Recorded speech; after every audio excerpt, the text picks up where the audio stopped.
All right.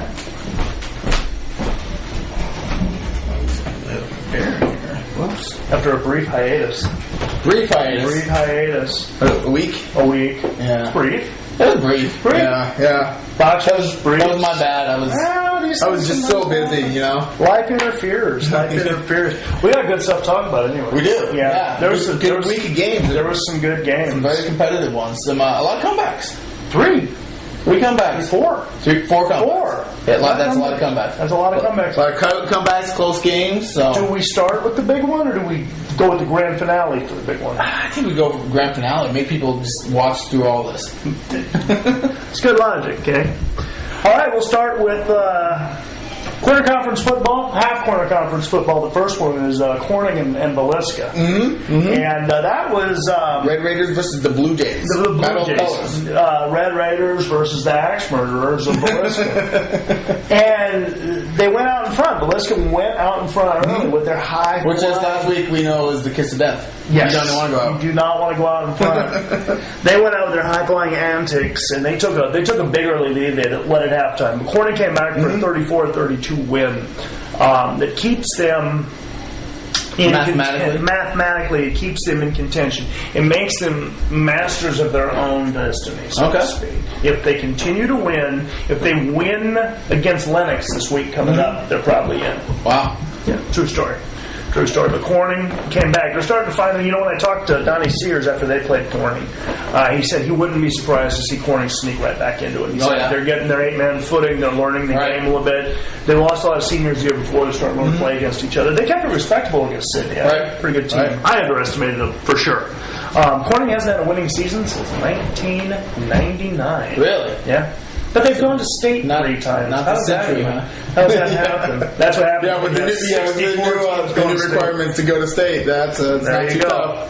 Not too tough. Another comeback. Well, I was just going to just briefly say, Villisca's really only a few plays away from having a pretty respectable record, aren't they? Yeah. I mean, lost a few of those games. Like that, so they've been competitive. Nobody's held them under 20 yet. Right. They've gotten 20 or more in every game. They haven't played that bad yet, though. No. They don't know. They go get 20. Stanton and Essex. Essex led Essex South Page, ESP, as it were. They took an early lead and lost it late. Stanton scored late in the game. First win of the year. First win of the year for Stanton. A 2016 win. Good for the Vikings. You know, when you think Essex is finally going to have this year to go up to Stanton, throw off the oppressive rule of the Vikings to the north. They had the lead. Jacob Sunderman scored early. Stanton came in. Jeff Marshall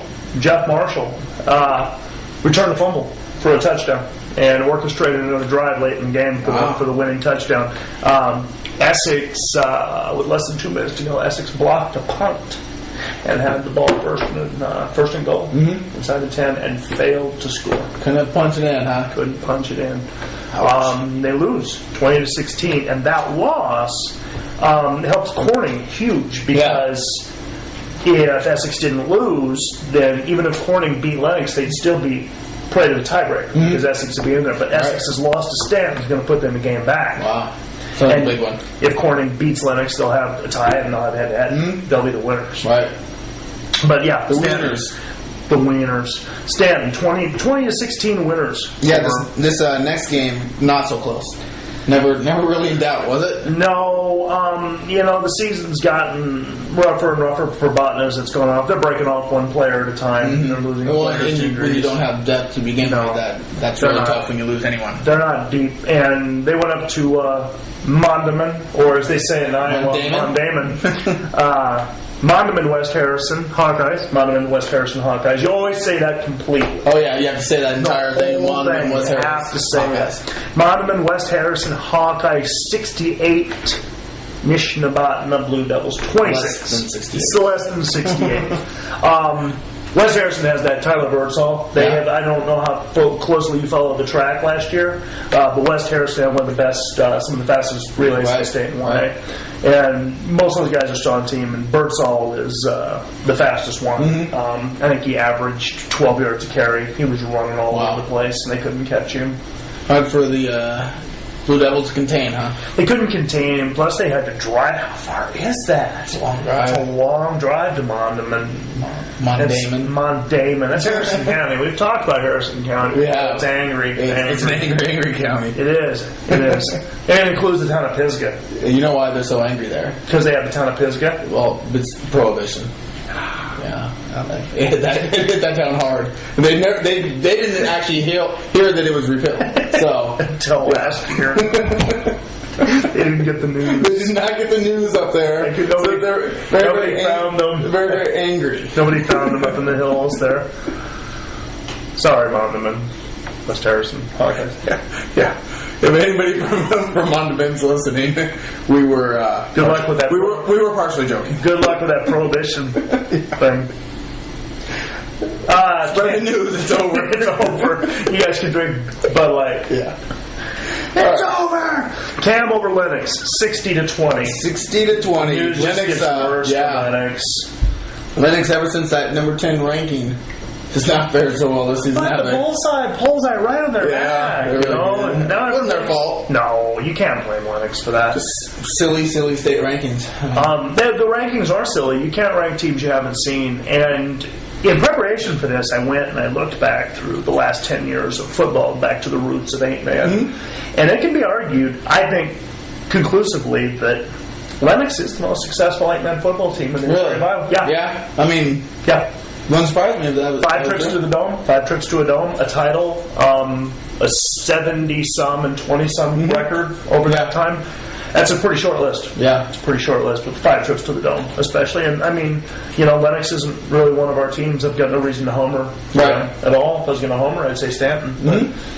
I got to give that to Lennox. But this isn't that year. And their run of final 16 appearances is going to end this year. If they do beat Corning and go, they're going to get with this loss to Cam, they're going to get that fourth spot. They'll have to go to Elkhorn, which I don't see them getting out of that one. I don't see them getting out of that one. And I thought they'd have a real good chance to win against the number 1 seed last year, and they did. But that wasn't Elkhorn. That was a team to the east from a much weaker Moravia or Melcher or one of those. I don't know. They're 9-0. East Green. East Green. East Green. We'll say it's East Green. We'll just go East Green. Why not? But Cam, early and often over Lennox. It was never close right away. Next one wasn't close either. No. Booyer Valley. Booyer Valley. Thrashed. Several dozen. Thrashed. Booyer Valley, a half dozen. 72. Council Bluffs Heartland. For those of you non-math majors, that'd be 72. Council Bluffs Heartland, 0. Yeah. It's, Heartland got those guys ruled ineligible. They're losing players. They got their win revoked. Yeah. Rumor has it. Lost their first win. So that's too bad. No surprise there. Boyer Valley's decent. Boyer Valley shut out Stem a couple weeks ago. Yeah. So they're decent. They don't give up a lot of points. They didn't give up any. Another big comeback game in 11-man football. Our friends from East Mills took a 19-0 lead against Thunderwood. And the last I heard, when I was at the Sydney FM game, the last I heard, they were winning 19-0 maybe the third quarter. And I just assumed they went on to win. You know what this is about assuming. Yeah, makes an ass out of you and me. Mostly me in this one. But me a little bit. Just by proxy. It's that's ass by osmosis. They ended up losing. Underwood came back to score 4 times. 28 points in a row. 28 unanswered. 28 unanswered for a 28-19 win over East Mills. East Mills drops to 3-3. They'll still be in. Playoffs. I don't even want to say everybody's in playoff contention, right? Come on. Well, they're in the sub-state round. They have a chance to go to state. I'm not going to call that state. No, it's not state. Do you get a banner for going? You do. You get a banner for 32, but not from us. No, I wouldn't give you a banner. No, we won't give you a banner. No. And we'll say you did not make the playoffs. We will say you did not make the playoffs because you didn't. No, you didn't. You didn't. Deal with it. That's right.